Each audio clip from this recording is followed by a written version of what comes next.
10th class. I hope you all are fine. I am Tamanna, your SST teacher, and we are continuing with the syllabus after Major Test 1. Okay? Major Test 1 में अब तक हम लोगों ने economics, civics and political science पढ़ी थी. ठीक है. हिस्ट्री आज हम स्टार्ट करने वाले हैं. Okay, we are going to start history from today. Our first chapter is rise of nationalism in Europe. I want to ask you, what is nationalism according to you? Nationalism word से आप क्या समझते हो? आपके अंदर एक feeling होगी ना कि हम इंडियन हैं, हम सब इंडियन हैं. ये फीलिंग अभी है आपके अंदर? होनी तो चाहिए. अगर आपके अंदर ये फीलिंग है कि हम सिर्फ हरियाणा के लोग हैं, दिस इज नॉट नेशनलिज्म.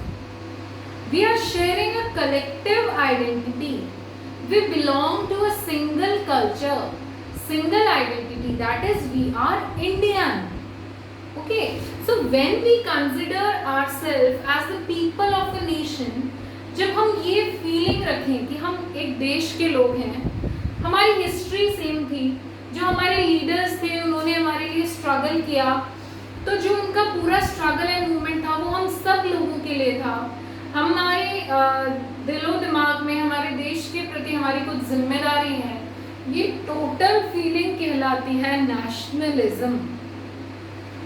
ठीक है.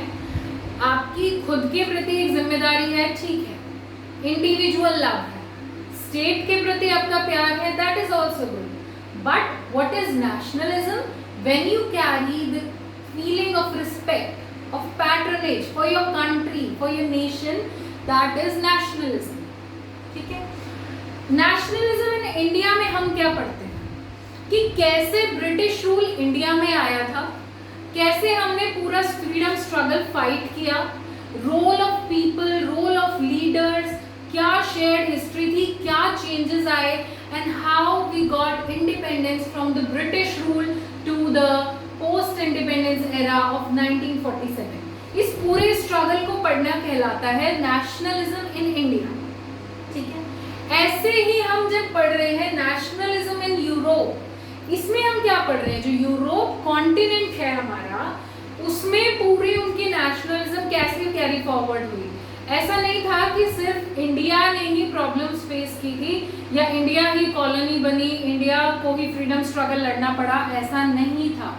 Many continents, many Nations face the same problem. Okay. अब आपके मन में एक सवाल आना चाहिए कि नेशनलिज्म हम इंडिया में तो इसलिए पढ़ते हैं, हमारी कंट्री है भाई, हमें पढ़ना चाहिए, हमारे लीडर्स ने हमारे लिए क्या किया. यूरोप का नेशनलिज्म हम क्यों पढ़े? आपको एक बात जान के हैरानी होगी कि अगर हम लोग उस टाइम पे फ्रेंच रेवोल्यूशन नहीं पढ़ते तो बहुत से आइडियाज, बहुत सी पैटर्नेज की फीलिंग हमारे अंदर नहीं होती.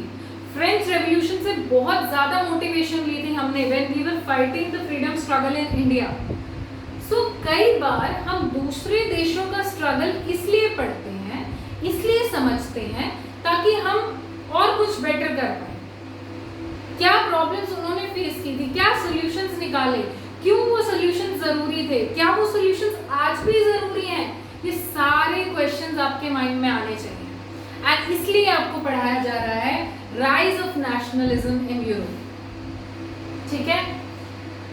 कैसे नेशनलिज्म हुआ ये स्टार्ट करेंगे. उससे पहले आपको बुक के स्टार्टिंग में, when your chapter is getting started, there is one picture. Painting है एक French artist Frederic Sorrieu. French artist Frederic Sorrieu made that 4 prints जिनका नाम था the dream of democratic and social republics. अब सबसे पहले तो एमसीक्यू क्वेश्चन यहीं से बता देती हूँ. एक क्वेश्चन अगर आपसे पूछा जाए that name the print made by Frederick Sorio in 1848. तो पेंटिंग का नाम क्या था प्रिंट का? The dream of democratic and social Republic. The dream, सपना था ये उनका, जो वो पेंट कर रहे थे. आर्टिस्ट कैसे बात करते हैं? यूजुअली पेंट करके, कुछ लिख के, अपनी पोएट्री लिख के, अपने स्टोरीज लिख के, autobiography and many kinds of art. Okay, some do sand art. आप देखते होंगे अपने कोस्टल एरिया में, देखा होगा बीचेस पे लोग मॉडल्स बनाते हैं, ठीक है। So that is art, an expression of a feeling. तो वही एक्सप्रेशन यहाँ हो रहा था। फ्रेडरिक सोरियो ने 1848 में ये 4 प्रिंट्स बनाए जिनका नाम था the dream of democratic and social republics. Very important question that can be asked in NTSC also and that can be asked in the board exams also, कि 1848 में फ्रेडरिक सोरियो ने जो पेंटिंग बनाई उसका नाम क्या था? The dream of democratic and social Republic. ये उनका सपना था कि सारे देश कैसे हो? डेमोक्रेटिक। डेमोक्रेटिक नेशंस कैसे होते हैं? जहां पे सारी पावर्स लीडर्स को चुनने की सिटीजन्स के हाथ में होती है। कोई एक किंग, मोनार्की रूल नहीं करती है। The power to choose the leaders lies with the citizens, that is democratic country, okay, and social republic, सामाजिक होना चाहिए पूरा नेशन। ऐसा नहीं होना चाहिए कि सिटीजन्स के बारे में सोचा ही नहीं जा रहा है, राजा रूल कर रहे हैं, उनकी फैमिली ग्रो कर रही है एंड सिटीजन्स बस अपना लाइवलीहुड निकाल रहे हैं और उनके लिए काम कर रहे हैं। This should not be the idea of a good nation. Okay, एक अच्छा नेशन कब बन सकता है? जब राजा अपनी प्रजा के बारे में भी सोचे। सो सोशल होना चाहिए कंट्री, रिपब्लिक होनी चाहिए। रिपब्लिक का मतलब क्या होता है? India is a republic country. इसको आप कैसे एक्सप्लेन करोगे? What do you mean by India is a republic country? Republic का मतलब होता है when the head of the state, head of the country is an elected person. हमारे head कौन है? हेड ऑफ इंडिया कौन माना जाता है? अगर आप बोलोगे प्राइम मिनिस्टर तो आप बिल्कुल गलत है। Yes, you are wrong. Prime Minister is not considered as the head of the country. President is considered as the head of the country. देश का पहला व्यक्ति, देश का हेड प्रेसिडेंट माना जाता है। तो प्रेसिडेंट हमारे इलेक्टेड है या नहीं है? इलेक्टेड है। When the head of the state या when the head of the country, state का मतलब कंट्री होता है पॉलिटिकल साइंस में, जब आपके देश के हेड इलेक्टेड पर्सन है, कोई राजा नहीं है, कि जैसे मान लीजिए सोनिया गांधी जी का एग्जाम्पल लगा के चले, गांधी फैमिली है, राजीव गांधी जी प्रेसिडेंट बनते, उनके बाद सोनिया गांधी जी बन जाती, फिर राजीव गांधी बन जाते या प्रियंका गांधी बन जाती। तो ये क्या हो रहा होता है? ये इलेक्टेड नहीं था, पीढ़ी दर पीढ़ी लोग अपने आप राजा बन रहे थे, हेड ऑफ द स्टेट बन रहे थे। तो ये रिपब्लिक कंट्री नहीं होती। रिपब्लिक कैसे है इंडिया की country? Because the head of the state is an elected person. तो यही सपना फ्रेडरिक सोरियो का था। आप उस पेंटिंग को ध्यान से देखना, उसमें स्टैच्यू ऑफ लिबर्टी बनी हुई है, ठीक है। स्टैच्यू ऑफ लिबर्टी, लिबर्टी क्या होती है? Freedom to do anything you wish to do. आप जो भी करना चाहें आप वो कर सकें, ये होती है लिबर्टी, आज़ादी। लेकिन लिबर्टी वो तभी तक कहलाती है जब आप उस चीज़ से किसी को हर्ट ना करें, ना किसी पर्सन को हर्ट करें, ना किसी कम्युनिटी को हर्ट करें, ना ही देश की इंटीग्रिटी को हर्ट करें। ऐसा नहीं है कि जो मन में आ रहा है इसका मतलब कि कल तुम लोग भारत में आग लगा दो, ये लिबर्टी नहीं होगी। Liberty is the right to do anything you wish to do, but there are certain limitations, okay. तो स्टैच्यू ऑफ लिबर्टी आप उस पेंटिंग में देख रहे हो। अब डिफरेंट कंट्रीज मार्च करते हुए दिखाई हैं। उस 4 प्रिंट्स में उन्होंने डिफरेंट कंट्रीज को मार्च करते हुए दिखाया। सबसे आगे चल रही है यूएस और स्विट्जरलैंड, जिन्होंने स्टैच्यू ऑफ लिबर्टी को पास कर लिया है, उससे आगे निकल गए हैं। इसका मतलब ये ऑलरेडी नेशन स्टेट बन चुकी है। नेशन स्टेट क्या है मैं बताऊंगी आपको, अभी आप इतना समझिए। यूएस और स्विट्जरलैंड जो कंट्री है ये स्टैच्यू ऑफ लिबर्टी को पास कर चुकी है। इसके बाद आ रहे हैं फ्रांस। फ्रांस रेवोल्यूशन हमने बहुत अच्छे से पढ़ा था 9th में, अभी रिपीट कर देंगे, रिलैक्स। उसके बाद आ रहा है पीपल ऑफ जर्मनी। जर्मनी आ रही है कंट्री। अब जर्मनी अगर आपसे पूछा जाए, 1848 में बनी है ये पेंटिंग।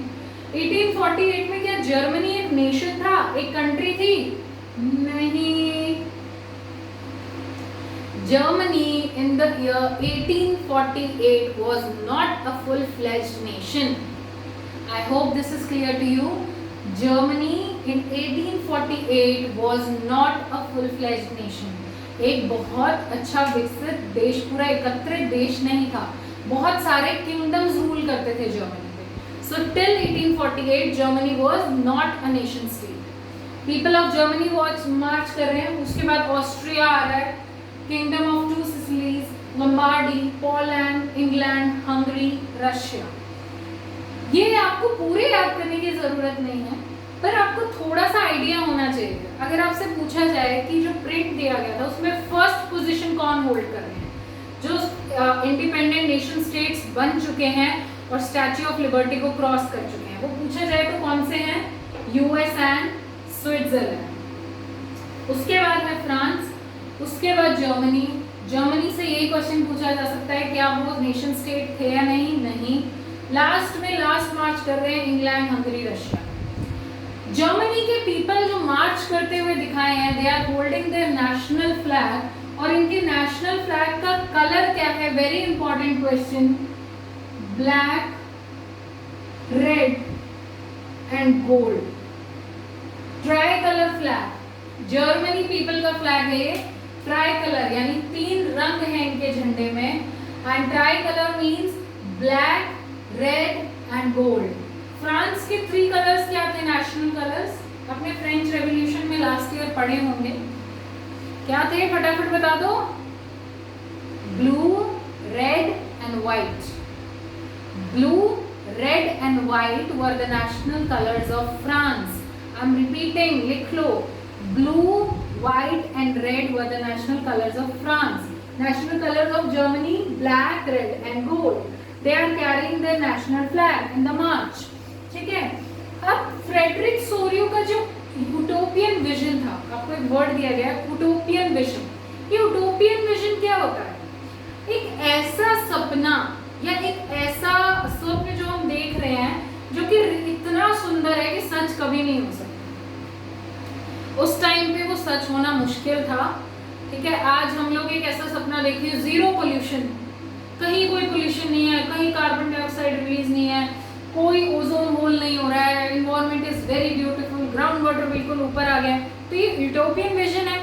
इतना सुंदर vision that is rarely to exist. वो एग्जिस्ट होना मुश्किल है. इस विजन को बोला जाता है यूटोपियन विजन. तो फ्रेडरिक सोरियो का यूटोपियन विजन था कि जो सारे लोग चल रहे हैं ये एक नेशन की फीलिंग रखें, एक नेशन स्टेट की फीलिंग रखें. अब नेशन स्टेट क्या होता है? ध्यान से सुनना, समझने की बात है, घबराओ मत, हिस्ट्री एंजॉय करके पढ़ेंगे.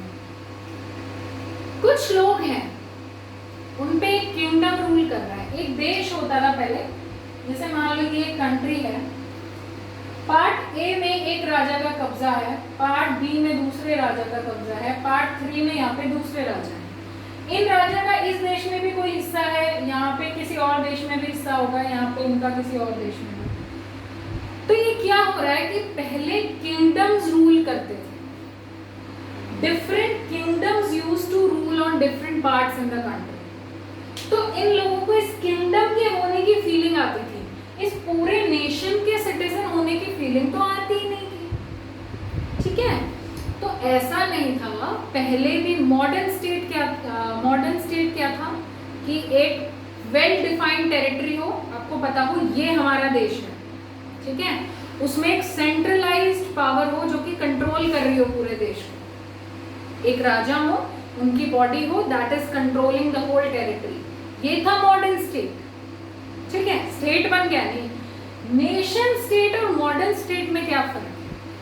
मॉडर्न स्टेट में बस वेल डिफाइंड टेरिटरी है, अ सेंट्रलाइज्ड सिस्टम ऑफ रेगुलेशन है जो कि रूल कर रहा है. लेकिन नेशन स्टेट में जो व्यक्ति है, जो सिटीजन्स हैं, उनमें एक नेशनलिज्म की फीलिंग है. उनका एक शेयर्ड कल्चर है, एक शेयर्ड हिस्ट्री है कि हमारी हिस्ट्री ये थी, हमारे पूर्वजों ने ये किया, आज हम इस देश के नागरिक हैं, हमें इस देश के नागरिक होने के नाते अपने नेशन की डेवलपमेंट के लिए काम करना है. This is the feeling of nationalism.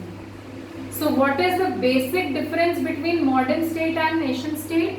Modern state was a state with well-defined territory and a centralized system of regulation. Hindi में थोड़ा समझाऊंगी. I'm sorry दीपिका, आप थोड़ा सा कंफ्यूज हो गए हो बेटा. टेरिटरी मतलब जो राज्य है उसकी बाउंड्री आपको क्लियरली डिफाइन की गई है, ठीक है, कि ये टेरिटरी है. उसके बाद राजा है, सेंट्रलाइज्ड पावर उनके हाथों में है, वो पूरे राज्य को चला रहे हैं. मॉडर्न स्टेट है, ठीक है. नेशन स्टेट जहां पे लोगों में राष्ट्र की फीलिंग है, नेशनलिज्म की फीलिंग है towards their nation, that is nation state. Frederick Sorrieu का सपना क्या था कि ये सारे नेशंस बन जाएं, किंगडम्स ना रहे, राज्य ना रहे, जिन राजाओं के जो राज कर रहे हैं ये सारी कंट्रीज नेशंस बन जाएं. This was the dream of Frederic Sorrieu. We saw these people emerging as nation states. ठीक है. ऊपर भगवान दिखाए गए हैं, जीसस चर्च भी दिखाया है एंड ऑल दैट. वो फीलिंग दे रहे हैं फ्रेटर्निटी की. अगर एमसीक्यू क्वेश्चन में पूछा जाए कि पेंटिंग में ऊपर जीसस और गॉड्स फ्रॉम हेवन देख रहे हैं, स्वर्ग से भगवान देखते हुए दिखाई दे रहे हैं, पेंटिंग को अच्छे से देखना समझ जाओगे आप, तो उसका क्या मतलब है, उससे क्या दर्शाया गया है. अगर आपसे पूछा जाए, उससे ये दर्शाया गया है कि फ्रेटर्निटी की फीलिंग है. फ्रेटर्निटी क्या होती है? जब हम सबको एक समान मान के चलें, किसी को ये फील ना कराएं कि तुम हमारे नेशन के नहीं हो, that is fraternity. When we live in the feeling of brotherhood and we don't make feel other person as inferior, हम किसी दूसरे व्यक्ति को अलग फीलिंग ना कराएं, उसे भी नेशन स्टेट में ब्रदरहुड फीलिंग से हम सब जुड़े रहें, वो कहलाता है फ्रेटर्निटी. भगवान हेवन से सबको देख रहे हैं, इसका मतलब सबके साथ फ्रेटर्निटी की फीलिंग शेयर कर रहे हैं, ठीक है. जमीन में दिखाए गए टुकड़े एब्सोल्यूटिस्ट इंस्टीट्यूशंस के. एब्सोल्यूटिस्ट का मतलब क्या था? राजा का वो रूल जो कि बहुत रिप्रेसिव था, सिटीजन्स को जो रूल दबाता था, मिलिटराइज था, हर जगह मिलिट्री का कब्जा था, दैट वाज एब्सोल्यूटिस्ट. एब्सोल्यूट होना मतलब बिल्कुल स्ट्रिक्ट होना, strict control of military, that rule was repressive on citizens. एक ऐसा राज जो कि बेसिकली मिलिट्री के थ्रू चल रहा था और सिटीजन्स को दबा रहा था, वो रूल था एब्सोल्यूटिस्ट. और उस एब्सोल्यूटिस्ट को कहाँ दिखाया गया है? जमीन पे बिखरा पड़ा है. नेशन स्टेट्स बन रहे होंगे तो मिलिट्री और रिप्रेसिव रूल की क्या जरूरत है? कोई जरूरत नहीं है. सो उसको कहाँ दिखाया गया है? Shattered on the ground.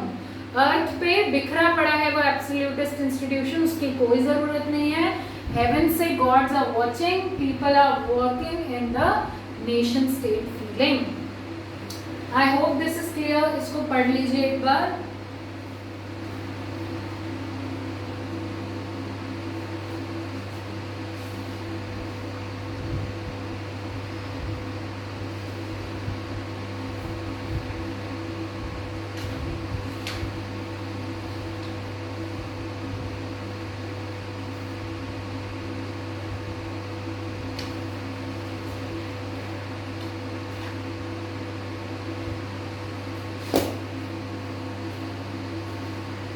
The print is clear to you. We have studied 2 pages today. इतना ही पढ़ेंगे क्योंकि आपके ज़्यादा सर के ऊपर से नहीं जानी चाहिए चीज़ें, ठीक है. So try to understand the concept. मैं दोबारा से सब कुछ शॉर्ट में रिपीट कर रही हूँ, ध्यान से सुनना. फ्रेडरिक सोरियो ने 1848 में, जो कि एक फ्रेंच आर्टिस्ट थे, प्रिंट्स बनाए. उस प्रिंट में उन्होंने स्टैच्यू ऑफ लिबर्टी को दिखाया. फ्रेंच रेवोल्यूशन में हमने लास्ट ईयर पढ़ा था कि बहुत सारे सिंबल्स यूज होते थे. उस स्टैच्यू ऑफ लिबर्टी के हाथ में एक तरफ टॉर्च है, एक तरफ बुक ऑफ लॉ है, everyone is equal before the law, ठीक है. चार्टर ऑफ राइट्स कि क्या लॉज हैं, फंडामेंटल राइट्स ऑफ मैन. उसके बाद उस प्रिंट में दिखाया गया है लोग मार्च कर रहे हैं एज नेशन स्टेट्स. ये फ्रेडरिक का सपना है, ऐसा उस टाइम पे एग्जिस्ट नहीं कर रहा था, ठीक है. नेशन स्टेट क्या है? When people are carrying the feeling of nationalism, people are working towards the formation of nation states. Germany उस टाइम तक नेशन स्टेट नहीं बना था. National colours black, red and gold. All the nations are walking. And what is the difference between modern state and nation state? Modern state की एक territory है well defined, राजा rule कर रहा है, लेकिन nation state में nationalism की feeling है. Clear? 1848 में ही पेंटिंग बनाई गई थी, ध्यान रखना. फर्स्ट पोजीशन अगर पूछा जाए कौन सी नेशंस के पास है, US and Switzerland. We have discussed this painting only today. Okay, we are not going to discuss further because आप इस पेंटिंग को देखेंगे और उसके पॉइंट्स पढ़ेंगे. Okay, I am forwarding the notes to you. Copy them down, read them twice.